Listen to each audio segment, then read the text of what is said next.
Greetings. Welcome to ITR Live. I'm your host, Chris Hagano, and welcome to another fun-filled, action-packed episode of Iowa's favorite conservative podcast. Today's episode is brought to you by Dr. Pepper Zero Sugar, because when you absolutely need to go on a rant about local government and property taxes, there's nothing else that'll get you there like a good Dr. Pepper Zero, right, John? That's right. Okay, good.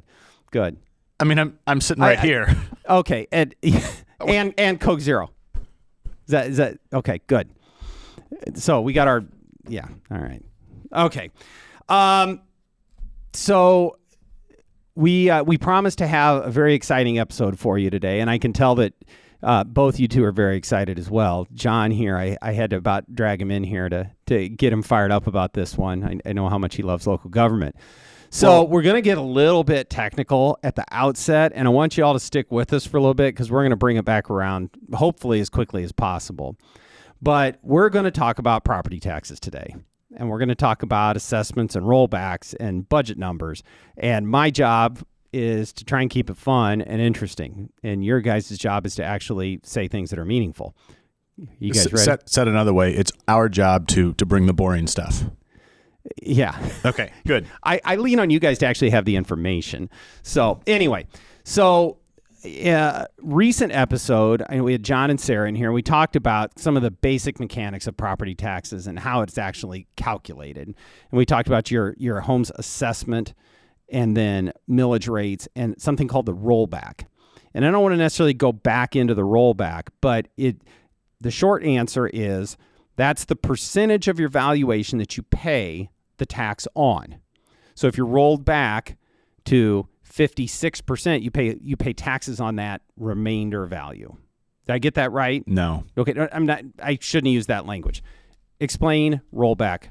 First of all, we still have that outstanding article up at itrfoundation.org. You can and should go read it.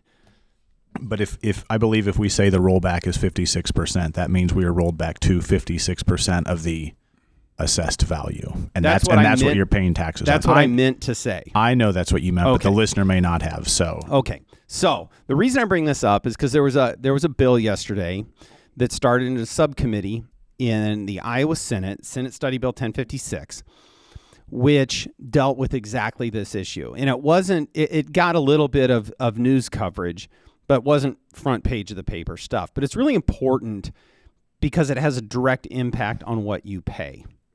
So what this bill, going into the history of, it removes multi-residential apartments, senior centers, manufactured housing areas, or mobile home communities. It removes that out of the calculation of what that rollback number is.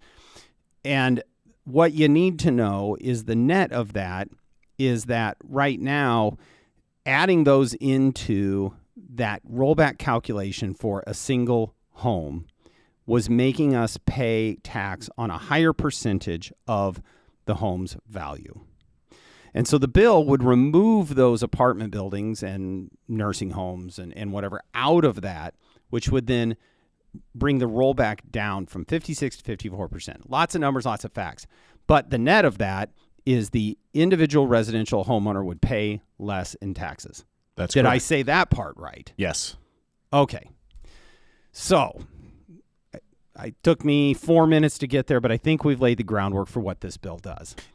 And might be an important side note is that's actually a technical fix, correct? Correct. It was intended to not be in there. It was they've found the error, the mistake, and they are remedying that and getting it back to the way it was intended. The goal was to reach a point where multi-residential properties were taxed at the same rate as every other residential property. What was not intended was to have those multi-residential properties skew the formula so that the residential, the single family homeowner would pay more. Okay? So well, this seems pretty cut and dry, Chris. They've got a technical fix for something. Property taxpayers get a well-deserved and intended win. What could be the problem here? No problem at all. So the bill, kudos to the governor's office. They offered the bill through the Department of Revenue, and very simple. It was actually only a 2 or 3 page bill. Well, so at the subcommittee yesterday, The room was packed.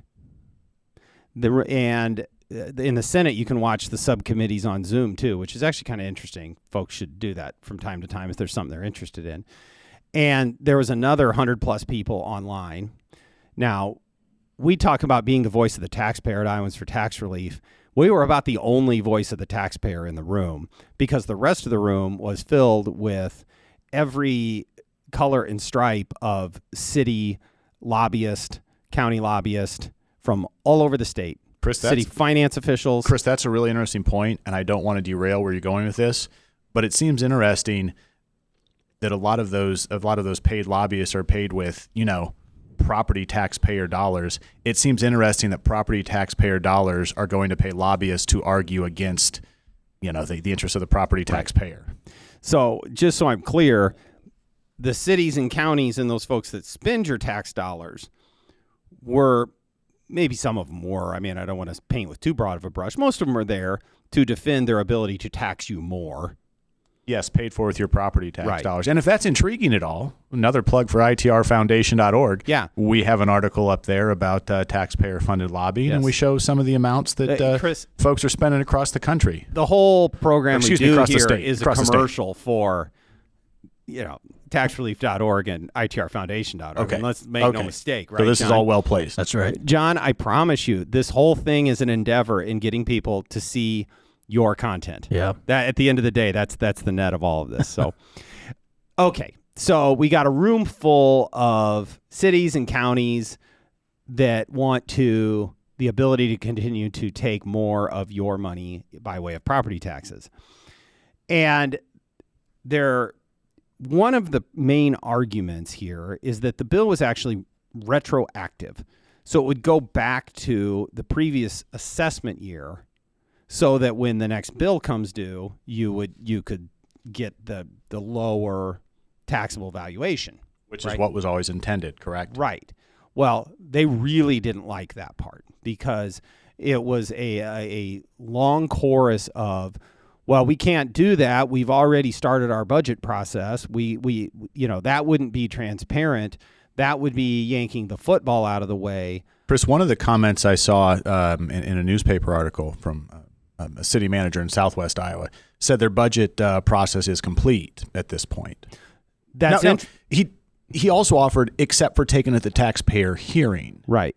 We have this thing called public budget hearings in Iowa, where the taxpayers have an opportunity to come and weigh in on these budgets. Right. We're not even close to that point.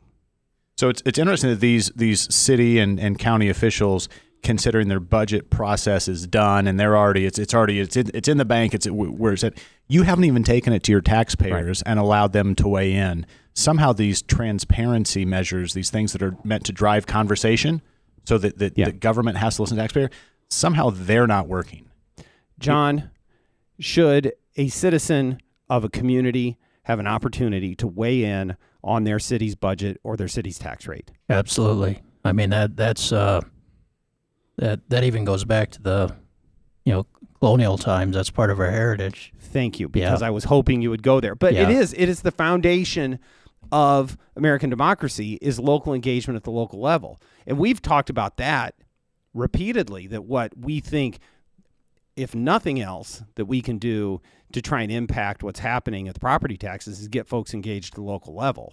It reminded me of de Tocqueville's Democracy in America, because he made the comment when he was visiting the United States and doing his tour that one thing he was so impressed with was the local governments of New England, especially the Puritans in New England, because how engaged people were at the local level and making decisions on taxes in terms of village security and so forth. And Tocqueville wrote pages on that about people being involved in the political process. So it's a foundation of our. But now, John, some local governments are considering the budget process done, where it's at before they've even taken it to the taxpayer for the required hearing on it. So it seems like maybe there's a disconnect between how it used to be and how it is now. Absolutely, and one of the problem is that I would, and you guys feel free to disagree with me, is that the reason why there's a disconnect is that we have made through decades of poor public policy, over complex property tax system, where it is, people don't understand the budgets. They don't understand the process. I mean, the three of us do this for a living, and we struggle even just with understanding ag tie and rollback and all that stuff. And so, this is one reason why we need to have some type of common sense reform that not only simplify the process, but get more transparency and finally get at the heart of the problem, which is local government spending, and quit messing around with making this overly complex.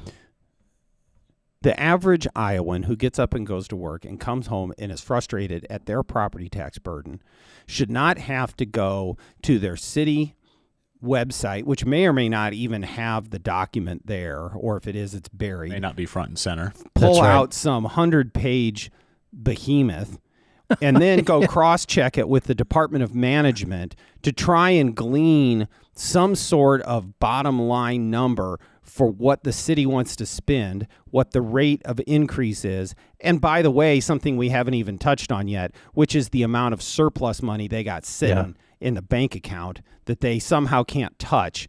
When it talks about backing up property taxes, the first thing they want to do is go back to the state taxpayer and ask for a backfill. I want to just praise our friends in Utah, because I don't think Utah gets enough credit in the media, but Utah figured out how to do this with property taxes in the 1980s, and they had a law called Truth in Taxation, very extensive, that simplified the process.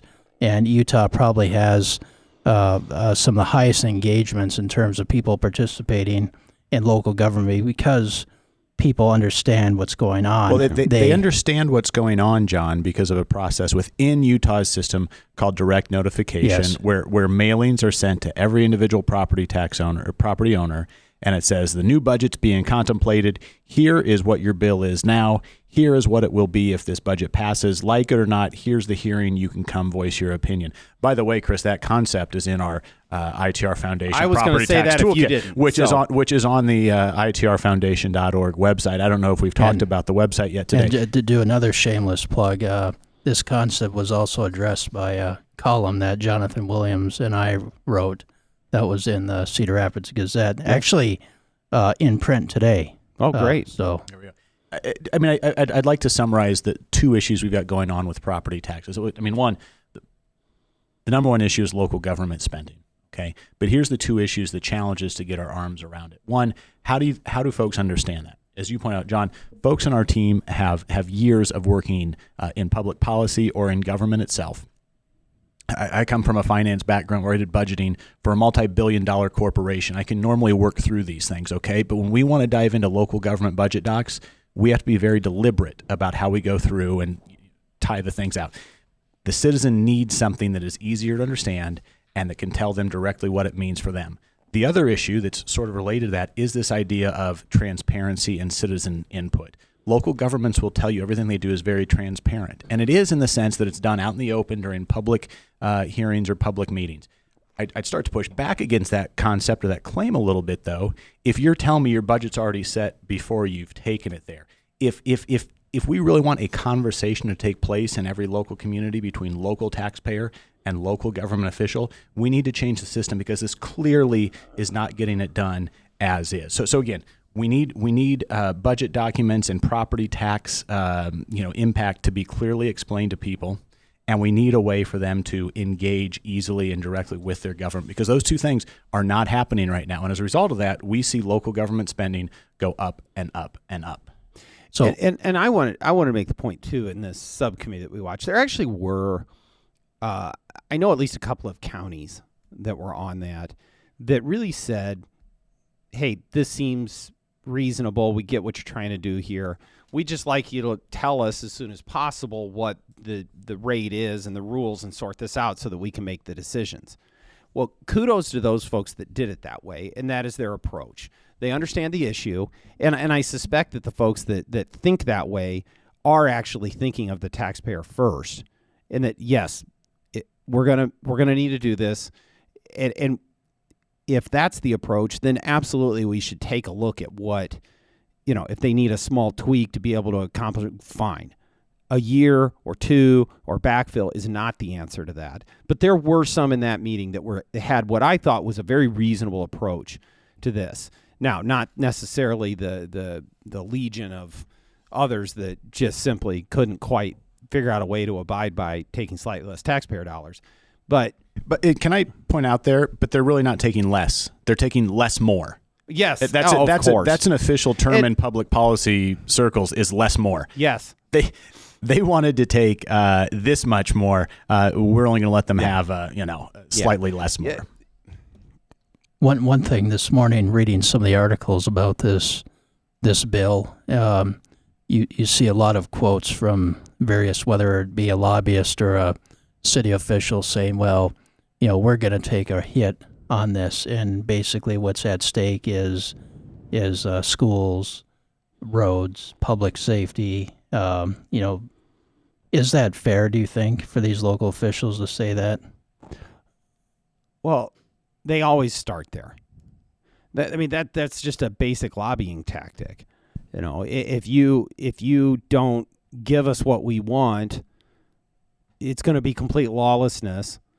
Your streets will be unsafe. Your kids won't be able to go to school. Library will be shuttered. Well, okay. But yeah, they always go to the worst example. And I would challenge anyone to go look. If they want to take the time to go look through a city budget, they can find places to save money.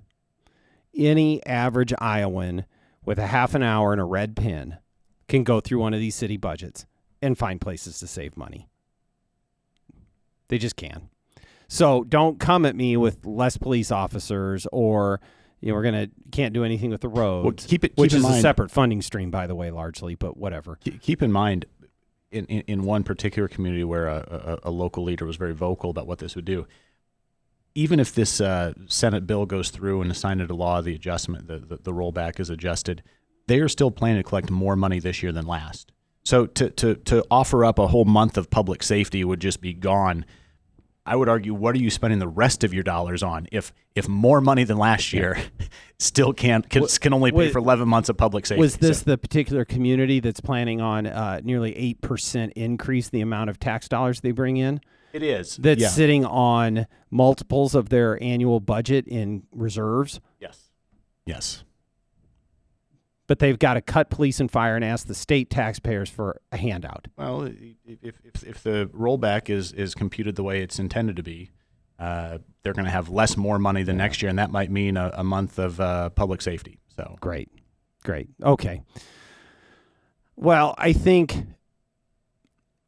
going through this exercise is that I will agree with one of the sentiments that was brought forward through this debate yesterday is that the system needs to be more transparent, but I don't come at it from the same direction that those that offer it do. The system needs to be more transparent because the taxpayers in your communities don't understand. And they don't understand because the system's too complex, it's too dense, and the decisions are made sometimes months before the citizens have any idea what's going on. And we have to get about changing that. Now, one other thing, this isn't even the big bill that we'd like to see this year on property taxes coming out of the legislature. This is just, as you said earlier, because this is a technical fix. The real solution that we've talked about is limiting what local governments can spend. The solution is getting more people engaged in the process. That's what we really need to see. This is just a precursor to hopefully a bigger conversation that we get to have later on. Yes. Yep. Okay. Well, thank you for indulging my rant here today, gentlemen. John, it's almost over. We're almost done. That's okay.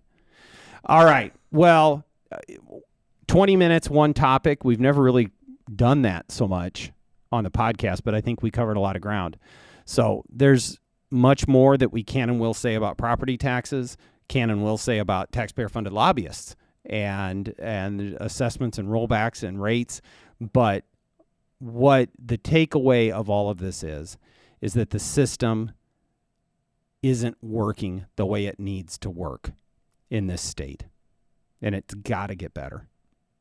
So, Yep. all righty. Well, thank you, gentlemen. Thank you. Thank you, everyone, for joining us. Thanks for the fine folks at Dr. Pepper for their fantastic beverage and Coke Zero. And you know, I a shout out to my friend Kirk Tyler, who I have promised over the years that as Coke Zero continues to fuel my political messaging, and it does. It just today was Dr. Pepper, and I was really enjoying it. But my true love will always be that. If you're listening out there, Kirk, I appreciate it. So, Chris, my World War II fighter pilot grandpa drank Coke and only Coke. yeah, Now, most of the time, it was mixed with lots of bourbon, but it was always Coke. yeah. And even through all the bourbon, he could tell if somebody tried to slip Pepsi in. I have very few brands I am still loyal to this day in the age of globalism and free trade and everything, John. I am fiercely loyal to Coca-Cola because of that.